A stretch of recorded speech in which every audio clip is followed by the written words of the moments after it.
Welcome, and thanks for joining us here on the Owatonna Today Show on Friday, March 14th. We're so glad you're with us, whether it's on Charter Channel 8, where you see us 6 days a week, or whether it's out on the internet, where you've found us on Facebook, on YouTube, on blip.tv. And again, I remind people to like us on Facebook, and then you'll get notifications when the news shows are uploaded for the week, and you can watch us then and direct other people to do so as well in case they're out of the Charter Channel 8 viewing area in Owatonna.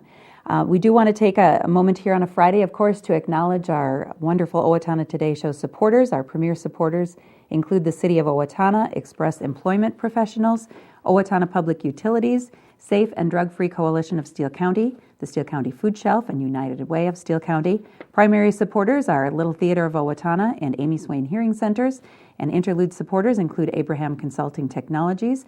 New supporter, Bremer Bank, welcome.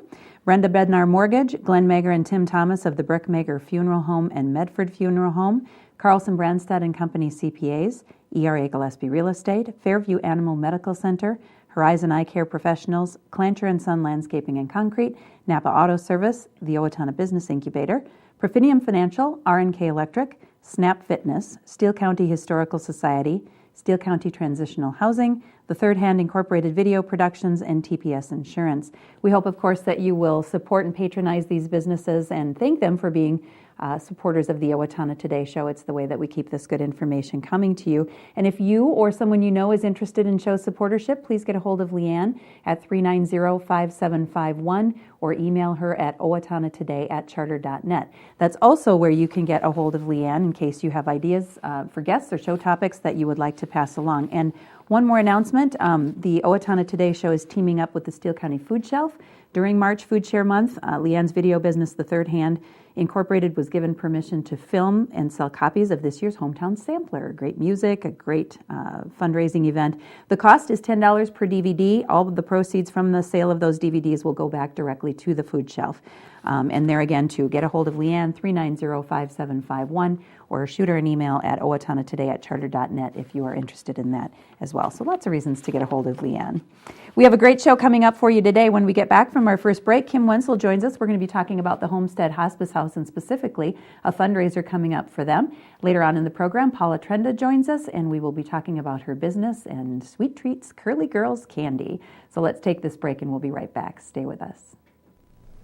Hi, I'm Dr. Beth Giltfett of Horizon Eye Care Professionals, eye care you can trust. We're proud supporters of Owatonna Today. I needed more than just another dead-end job. I wanted a career, so I expressed myself. With the kids off to college, I decided it was time for me to go back to work and express myself. Express got me in touch with some really great companies. Now I'm on my way to a great career. Express Employment Professionals is in contact with thousands of companies in need of quality employees. Come in now and get the job you deserve. Express yourself today.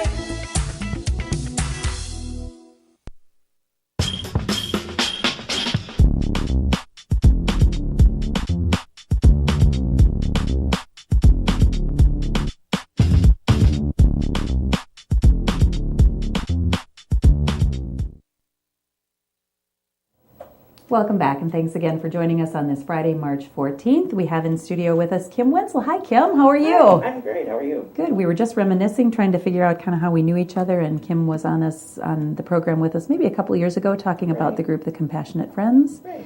Yep, and which your husband is still pretty active in that too as well. Yes. But we are here, well, they kind of tie together in a way, but so here you are involved with the Homestead Hospice House, and let's talk about a little bit how you are involved and got involved maybe with Homestead Hospice House. Sure.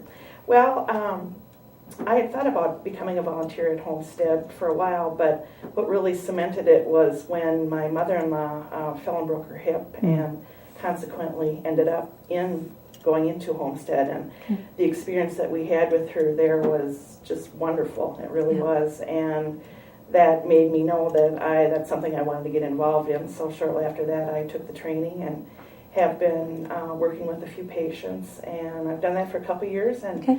about a year ago, I joined the Community Relations Committee, so I help out there as well. Okay.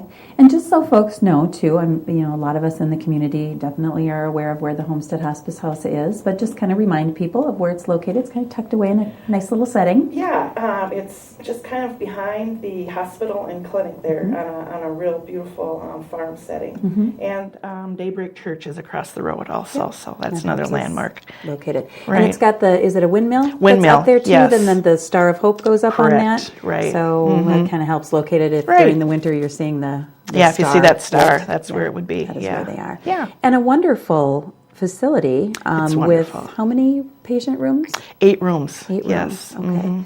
And taking care of people to the end of their To life. the end of life, in hospice yes. care. Yes. Yeah. Dying well. Dying well, I know. And I've heard it referred to sometimes in cases, that we have people help bring us into this life, when we're birthed, and Right. hospice individuals trained and volunteers help kind of usher us into Usher that us out. next, Yep, yes, out exactly. of their life. And I too have had good experiences there as well. So Sure. I'm with you there. So the fundraiser that's coming up is going to be benefiting the Patient Care Fund. So Right. let's first talk a little bit about that. What is the Patient Care Fund, Kim? Well, the Patient Care Fund was established 10 years ago when the Homestead Hospice House came about, and it was a way so that anyone who is in need of end-of-life care could receive it regardless of financial need. Okay. So we're constantly looking for ways to raise money and keep our fund going so that anyone who needs the care can receive it. Okay, kind of in a way, kind of like a scholarship program, Right. or something like that is kind of Right. how I think of it. Someone Yeah. who's otherwise maybe unable to participate, and because there is a cost obviously Right. involved to being at the hospice house, have to keep lights on, things up and Yeah. running. It's a beautiful, beautiful location, beautiful Right. building. Staff, nurses, all those kinds Yeah. of things have to happen, and so. Right. Staying there is wonderful and a great experience, but there is money that needs to be raised Correct. and money that needs to be paid in order to help that happen. Right. So Patient Care Fund then has been in existence for the last 10 years. 10 years, yes. How is it otherwise supported? Are there donations, memorials, things like that? Yes, we get a lot of our funding comes in through memorials. Okay. But we're always looking for new ways to fundraise. We've, manned the stands at the Cashwise food stand. Okay. Trying to think, any beer and wine tasting seminars through Cashwise we've Okay. done. And just, we're always trying to look for new ways to Whatever raise funds. opportunities. Yeah. And our community is very good that way. Very They usually good. respond very well to Yes. to fundraisers for things that we have here and Right. support those types of things. So I'm sure you've seen a good turnout. But Very much so. it's kind of labor intensive though to do some of those things, Yeah, isn't it? it Working the is. Cashwise food stand is great, but it's a lot of volunteers involved and a right. lot of time involved and commitment and so on. So Right. good for you. Do you know how many volunteers the Homestead Hospice House has working with it? That's a really good question. I would say at least probably around 100. Yeah, that's We have amazing. training seminars like 2 or 3 times a year. Okay. So, that you're required to go to just kind Right. of keep abreast of what's happening or just well, if you trained and- want to work with patients, not everyone does, but Okay. if you do, you need to go through training to learn how to, work with the patient. And you don't do any hands-on, of course, but it's more just company with them, reading to them, Okay. whatever, and then spending time with the families too. Okay, so there are trainings to make that easier for you. Right. And I'm guessing then that some of the volunteer pool, actually, if they don't get involved in that, we had a guest on earlier this week who said she bakes. Right. She brings a lot of the baked goods, and so there are people that provide and do other things that are Yes. hospice house volunteers, but they may not be directly involved with patients. Exactly, Oh, okay. All right. Well, exactly. that makes sense to me then after talking with her. So one of the things that you have coming up now, you've got a St. Patrick's Day dinner. Yes, that's we going to do. be at the Elks Club, and that's coming up when? It's actually not on St. Patty's Day, but you've No. bumped it into next weekend. Right. It'll be on Saturday, March 22nd from Okay. 5 to 7 at the Elks Club. And it'll be your traditional corned beef and cabbage. And the cost is $15 if you want to purchase the tickets ahead of time. You could get them at Kotke's or at the Elks Club, or you could even call the Elks at 451-1395 and reserve your tickets ahead of time. Okay. If you want to come that day, that would be great, but the price of the ticket goes to $20. Okay. And, for some people that works because they aren't sure if they're going to be able to make it, but just know that tickets are going to be available at the door and you can still come and have a great meal. So it is authentic corned beef and cabbage, baby red potatoes, dinner roll, and dessert. All of that for $15 in advance per ticket, and you are going to be helping out that Patient Care Fund at the Homestead Hospice House. So again, Kotke Jewelers, our local ticket master, and the Elks Lodge, selling those tickets too. And that will go, is there a certain goal that you have for your fundraising when you do things like this, or is there a goal to have an amount in the Patient Care Fund that you try to do? No, we don't really set a goal. We just just try Everything to helps. publicize it and get as good a turnout as we can. Okay. So, yeah. So how do they use that? They actually utilize that. So say they have someone who's going to potentially need, and that's their wishes is to come to the hospital, Homestead Hospice House. And I know that there's hospice care outside of the hospice house, but maybe that's a wish of the family or the individual to be there. Who do they need to specifically talk to about the Patient Care Fund? Well, if they have a that. patient that's going to be coming into hospice, they would work with the social worker, Okay. and they would go through all the financial parameters needed to qualify to use the Patient Care Fund. Okay, so it's right as part of the intake process, Right. basically, that social worker is finding out what the needs and things are, and so they're going through that financial piece Correct. that says they may be someone who Eligible. might need some help from the Patient Care Fund. Okay. Right. So you're looking for a good turnout here, and I would guess that you're always looking for donations of any sort. So if We are. if you're hearing this message and hearing and seeing and Kim talk about it today, and you would like to make a donation at any time, I'm guessing that sending something in to the Homestead Hospice House, stopping in, saying, how can I donate? This is a cause that's near and dear to me, and I'd like to make sure that another family would be able to take advantage. I'm sure they can do that too. Absolutely. Just, make your check out to the Patient Care Fund, and it'll funnel directly in there, and you'll be helping a lot of people. Okay. Well, thank you so much for your work, not only with the Hospice House in general, but with the Patient Care Fund, and for coming and helping publicize it. And it's a feel-good kind of thing, isn't it? Too? It is. It's a very, It is. and it's It a is. giving back. Yeah, like you very say, much if you so. have Very had a much great so. experience, and I would guess that's where a lot of you volunteers come from. Right. Yeah. isn't it? Yeah, Okay. it is. So again, tickets available at the Elks Lodge, Kotke Jewelers. Call to reserve tickets at the Elks, 451-1395. That dinner is Saturday, March 22nd, from 5 to 7 at the Elks Club. I'm sure there'll be plenty of St. Patty's Day revelry still to be Yes. had because it's fallen on a Monday this year. So That's right. you got to put some celebrations on the weekend. So Correct. make this a part of your St. Patrick's Day celebration commemoration and do a really good thing for the Homestead Hospice Right. House. Thank you, Kim, for joining Thank you. us, and best of luck with the fundraiser. Thank you. We'll take a break for our supporters, and we'll be back with Curly Girlz Candy. Don't let the cold winter weather stop you from exercising. Keep up your fitness program at the West Hills Tennis and Fitness Center. We offer a variety of different membership packages available on daily, monthly, and yearly basis. We also have a variety of programs and services to help the newest of members get started and to help those who have been around for a while improve on what they are doing.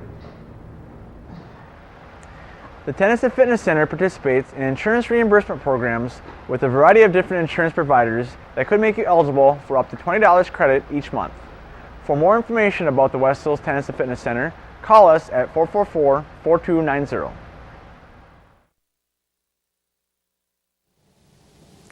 Everyone deserves opportunities to have a good life, a quality education that leads to a stable job, enough income to support a family through retirement, and good health.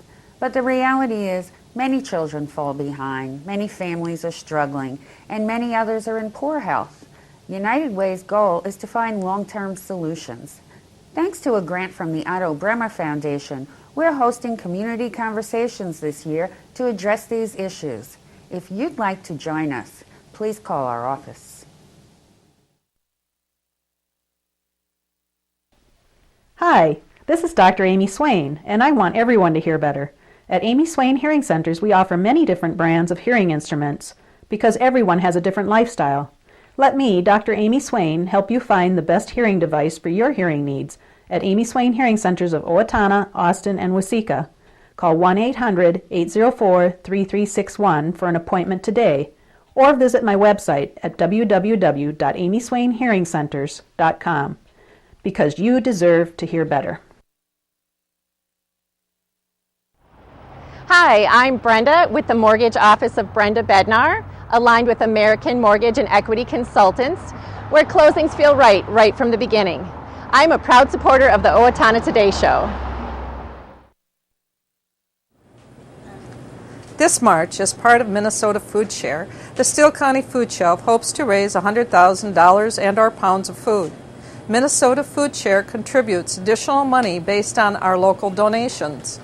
In 2013, 3,616 individuals living in Steele County registered at the Food Shelf.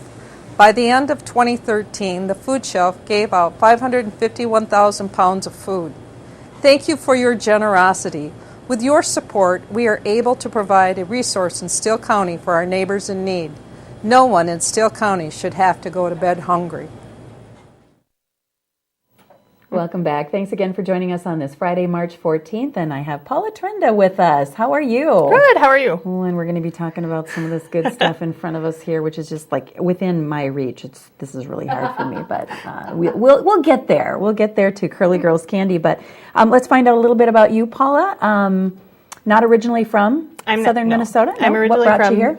I'm originally from Dubuque, Iowa, and then after college I graduated and moved up to the Twin Cities. Okay. And while there, I met my husband, who was from Owatonna and currently living in Owatonna, and really didn't want to leave Owatonna. So when I married him, I moved to Owatonna. That's the package. That was about 10 and a half years ago, and I've been here ever since. So. Here you are. Okay. Yeah. And couple of children? We have 2 children. Gabby's 9 and Katie will be 7 in May. So they're attending St. Mary's and love it and keep us very busy. Yes, they do. Yes, as they grow, those kids They are excellent taste testers. I would bet they kind of like Mom's endeavor here. Yeah, I would. They enjoy it. So we're going to talk a little bit about Curly Girlz Candy and your business, but how in the world did you come to this? Something you were always interested in, became a passion later? How did this candy making stuff come into play? Ever since I was a little girl, we spent a lot of time with my grandma. She loved to bake. She was a phenomenal pie and sugar cookie baker. Grandma bakers, yum. Nobody's made a pie as good as Grandma's anymore, but I would get in the way in the kitchen, and so she would put me to work. I would help my mother get in her way in the kitchen. And so by the time I was in, 4th and 5th grade, it might be a simple supper to throw together for dinner, but I would get it ready since my both parents worked.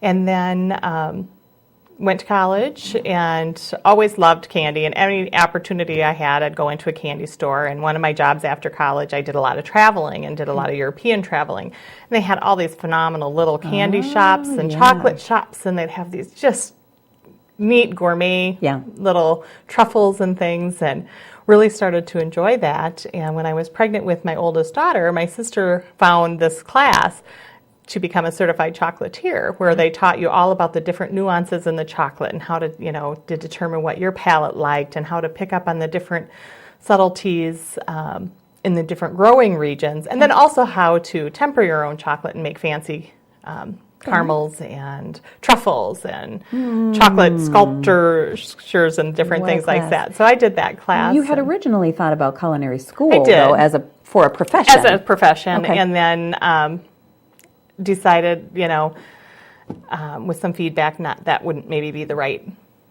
fit for me at that time, and so did a year in nursing school and didn't think that was a fit either, and so ended up with a degree in public relations and communications. Okay. Yeah. All right. And then got into the candy thing.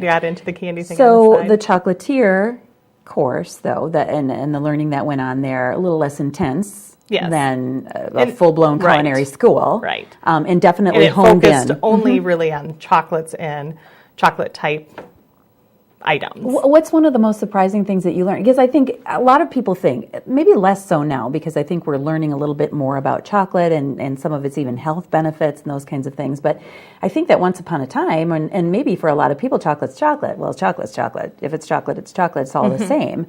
But what's something surprising maybe that you learned when you first started to discover those nuances? Well, if you go and you buy 5 different dark chocolate bars from 5 different manufacturing, everything from a Hershey's all the way to some of the higher end Schiffer Bergens and some of those, and do a blind taste test. You sit down and you really let it melt in your mouth. You can tell who has more of a waxy feel, who has more of a filler in it, so that it stays at a solid temperature at a higher heating point. Okay. Some of them you can really tell where they're grown. You can taste like the some of them I felt tasted like dirt.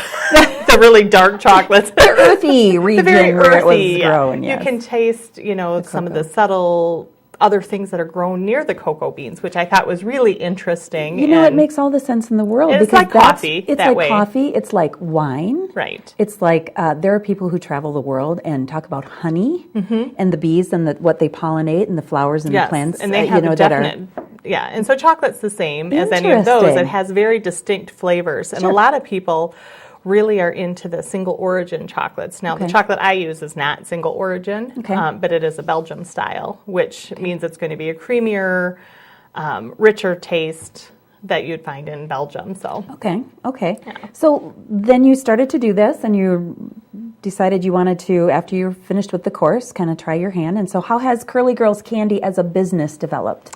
As a business, it started as I would just make fun little truffles and candies and stuff and give them to people for Christmas gifts. It's like, this is fun. It's something to do, and it's a nice Christmas gift. And who doesn't want to get candy at Christmas? Oh, who doesn't want to? And my guess is that you heard a few comments like, you could sell this. Right. And then my sister would be like, well, I need this. Or my mom would be like, I need gifts for all these people at the office. And my brother's like, well, I could use this. And my mother-in-law and my sister-in-law. And so it just kind of went from there. And so I started about 5 years ago investigating, what would it take to open a candy store? Well, my eyes were wide open once I talked with the Minnesota Department of Health. So we went the route of just renting commercial kitchen space and just, I'm doing a very part-time, at this point, mostly, most of my sales would be from October to Easter.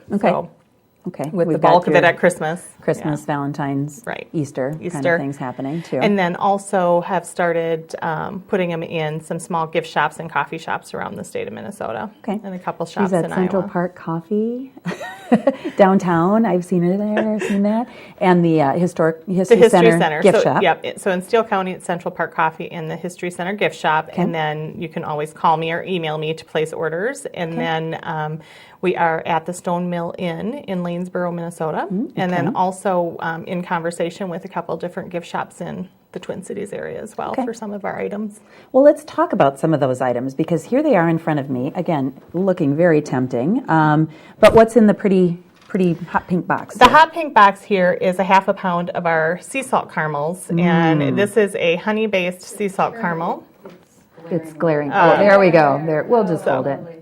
So it's a dark chocolate-coated honey sea salt caramel with Celtic sea salt and Celtic sea salt on the top of that. So those are really, really popular. Yum. I have our nut rolls, which I sell by the truckload at Christmas time, and it is a fondant-filled, which is hard to see on here, but a marshmallow fondant-filled goodness that is coated with our homemade caramel and then covered in salted peanuts, cashews, or pecans. I am looking at that cashew one. I have mixed all the nuts together for people when they've wanted that as well. My goodness. And then I have my toffee crunch, which is buttery toffee covered with chocolate and slivered almonds.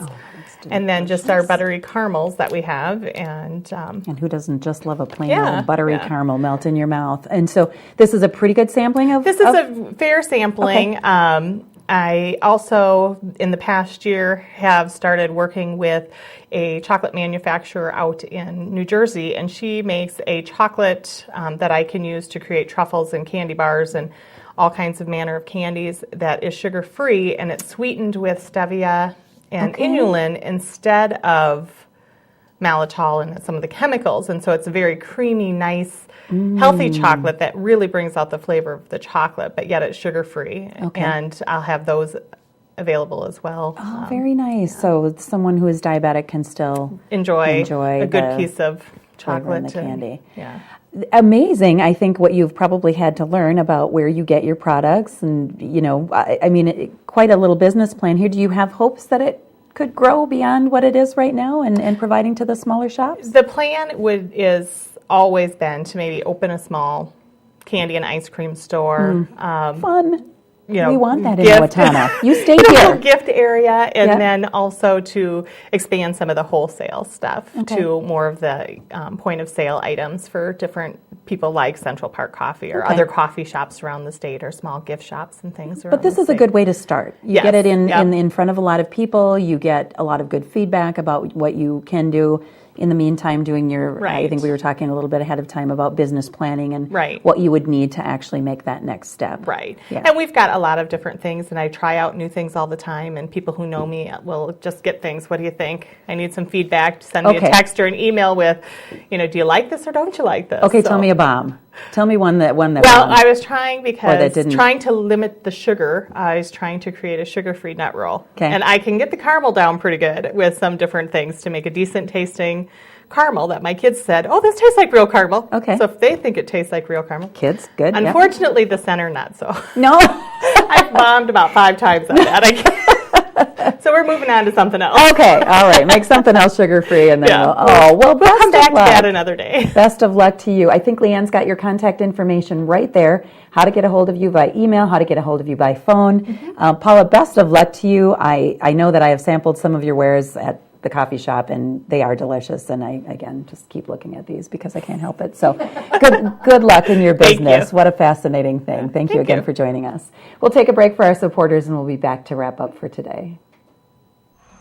Hi, I'm Mike. And I'm Jake with Napa Auto Parts. Napa has the know-how for all your automotive needs. Napa is a proud supporter of the Owatonna Today Show. Hello, my name is Katie Marshall. A year ago, my family and I became homeless. We were scared and alone. Today, with the help of Steele County Transitional Housing and generous donors like you, my family and I are safely housed. I am working, going to college, paying my rent on time. My children have a warm bed to sleep in every night. My family and I are so grateful for this second chance. Please help others in need by donating to transitional housing today.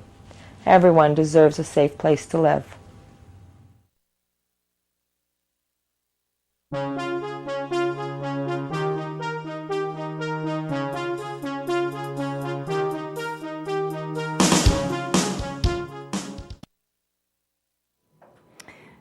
Welcome back, and we are wrapping up today's program on this Friday, March 14th, the Owatonna Today Show, with another reminder. You heard us mention it earlier in the week. Dessert tasting for teens is going on tonight at the Owatonna Arts Center. Begins at 7 o'clock. It is $5 per person, $4 with a donation of a non-perishable food item.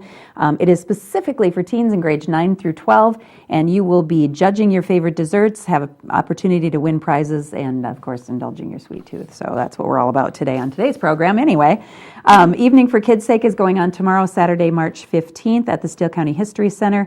Lots of great things on there, both their silent and live auction and a dinner as well. Ticket information, please call Big Brothers Big Sister, 451-5922.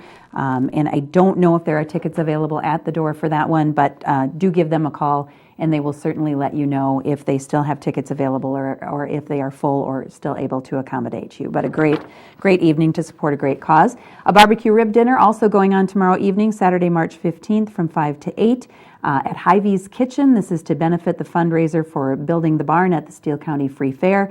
Adult tickets age 13 and over, $10, barbecue ribs, party potatoes, baked beans, etc. Kids tickets, a little bit less for age 12 and under, and they have a little bit different menu as well for $4, chicken strips, mac and cheese, Oreo desserts, so a little bit more there, and that will, of course, help to benefit and build the barn at the Steele County Free Fair. The Steele County Historical Society is having an educational meeting for their volunteers, members, and guests next Tuesday, March 18th at 1:30 and 6 in the Lang Theater in continuation of a monthly series about the Village of Yesteryear. To learn more, call them at 451-1420 and ask for Doty. Coming up next week, Young Doll Living, Charter School at Pillsbury, Food Shelf Update, Express Employment Professionals, and much more. So please join us for the Owatonna Today Show next week. Have a great weekend.